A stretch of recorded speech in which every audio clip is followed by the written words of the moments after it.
Good morning, people. Duncan at Free as an Eagle again. Wanted to check in with you this morning. I got up abnormally early. I have a buddy that had me out hiking in the White Mountains a few weeks ago, and he had us up at 4 in the morning and leaving the campsite at 5 and on the trail at 6 in order to get on the mountain. And we had some exhausting but beautiful hiking, like 10-mile runs up to Mount Washington and Mount Adams that were utterly exhausting, but his mentality was good because you really needed a 10-hour day in order to get to those mountain peaks from the arduous paths that he chose. But anyway, having gotten me in that habit of waking up at 4, which I really find kind of abhorrent most of the time, being that it's going to be over 90 today and tomorrow, I adopted his mindset. I woke up at 4:15 or so this morning and got up, decided I'd get the day going and make use of the cool part of the day. It was already a 65, so there's not a lot of cool, but it's a lot more comfortable than 90. And at 90, I about shut down, so I decided to run up here early. And yeah, so I got my final connections made to this wood stove, which I'm very shortly going to take out of the area in order to see a little hole over there I opened up. I'm going to move that wood stove so I can build a hearth under it, which will be really pretty. It'll be tiled. But I thought before I take this apart and get away from this particular thing I've been working on, I'd get into a little more detail. I kind of did a little video yesterday and I skimmed over a bunch of things done since spring, and I was quite excited to really see some progress happening now because I've got a sort of deadline by the end of September to get this substantially completed so I can get homeowners insurance on it. My builder's insurance will run out then, so I don't want to have a lapse there. That could be a bad thing. So anyhow, this stove, I ran into a lot of interesting issues getting this configured, but the final hookups underneath are what I'm going to talk about today. I'm going to look up top for a minute. So I've done other videos talking about the exterior business up on top of the roof, which was its own adventure. Then building that box up above that you see, the upper part's green. We actually had to fabricate that, my brother Al and I, out of metal to get ourselves to go through the roof at the 64-degree angle that we have. But the little transition box, the black box at the bottom, is a piece you buy to go through a ceiling or a roof.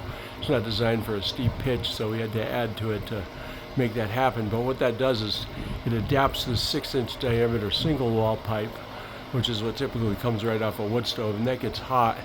Now you go up to that transition box, and the transition box allows you to insert a triple wall stainless steel metal bestis type of pipe that actually goes up through a roof or an area where it's well insulated against heat. And even then you've got to have that in a box to keep some extra distance between that and framing material.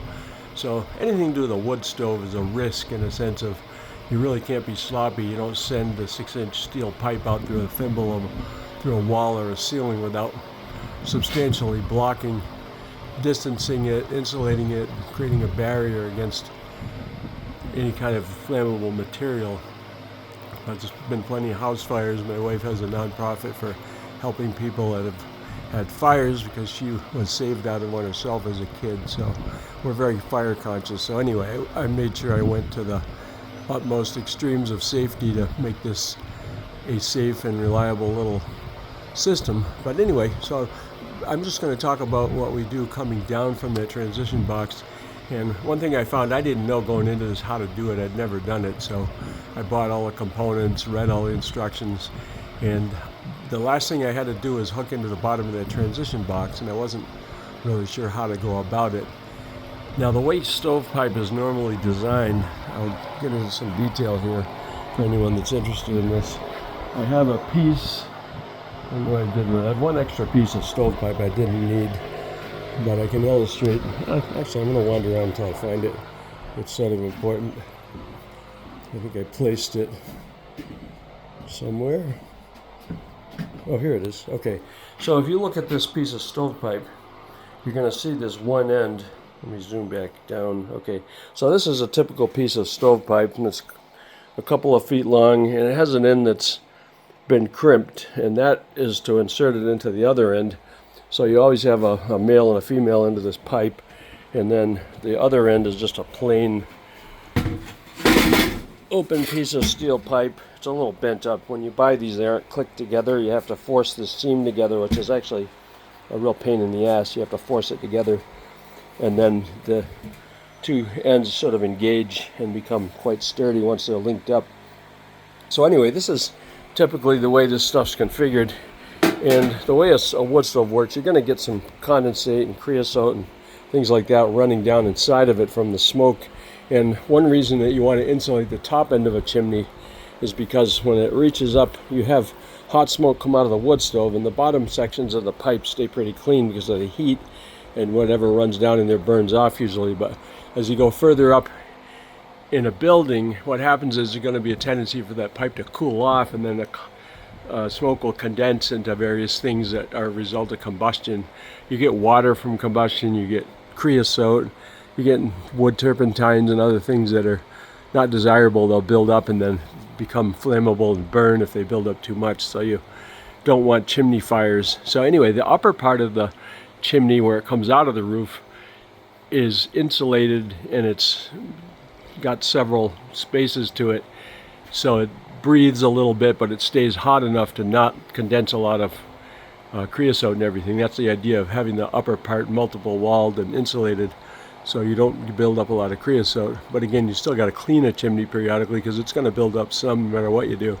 But anyway, a tall run like this, you want to keep it straight as possible. One of the things they tell you about is you'll see as we come down from the transition box, I lined it up deliberately with one of the posts between the windows so it wouldn't obstruct the view too much.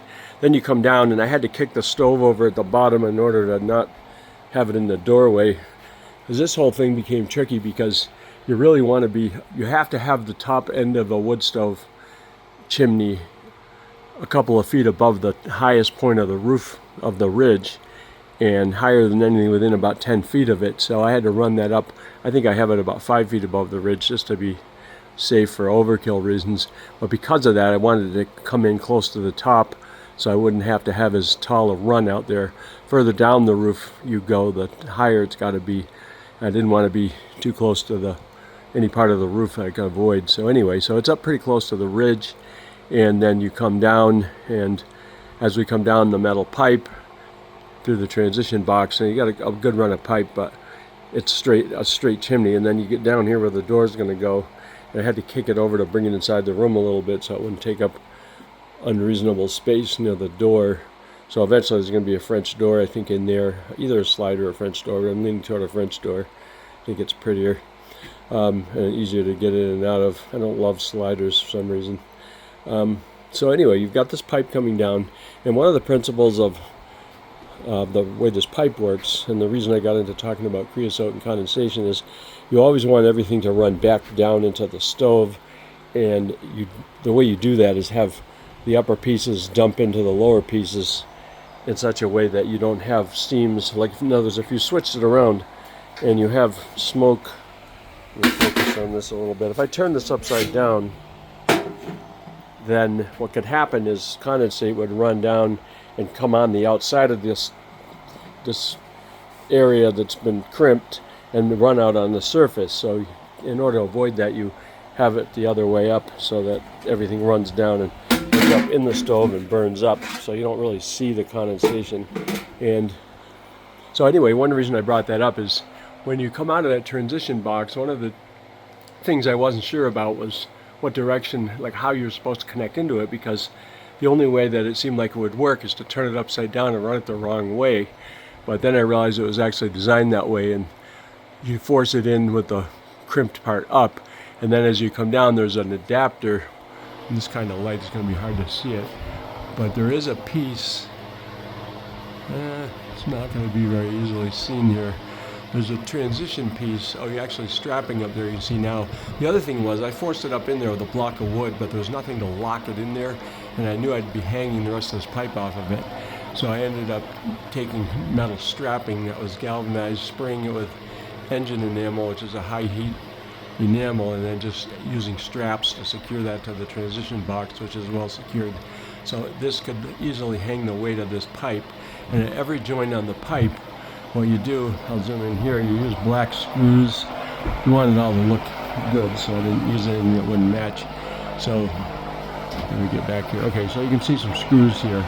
So in order to triangulate and rigidize this, I just used a black screw at every seam and in 3 places around each connection, so that that whole configuration could hang down. And now the transition part of it, at some point when the ceiling's done, I'm probably going to add some strapping to beef this up, but for now I have everything hooked up because I wanted to get the exact positioning of the stove figured out so I could build a hearth evenly around the base. So that was this morning's project, just to get the stove exactly lined up, everything in order, so that we can now move the stove, having figured all this out, where the hearth's going to go. And of course there's limits as far as spacing out from the stove. For safety reasons, insurance companies always want you to have some kind of non-flammable hearth around it, and they require a minimum of 18 inches on the front. I overkilled it to 24. The sides, they said a minimum of 8 inches. I overkilled it to 12, just to be safe. And I'm going to make a nice little tiled hearth, so everything under here is in the wrong spot and the wrong size. It was just temporarily there so I could get things set up, not knowing where everything would wind up. But now that it's been figured out, I will move the stove out of the way, take up what's on the floor here, and then I will cut cement board to the exact dimensions of the final hearth, and then I'll nail that down, and then that will become a project, which I'll get to it. I've got to order the tile, figure out what I want to do, but I think I'm going to try to make that kind of a feature, because it's out here in what will be the living room.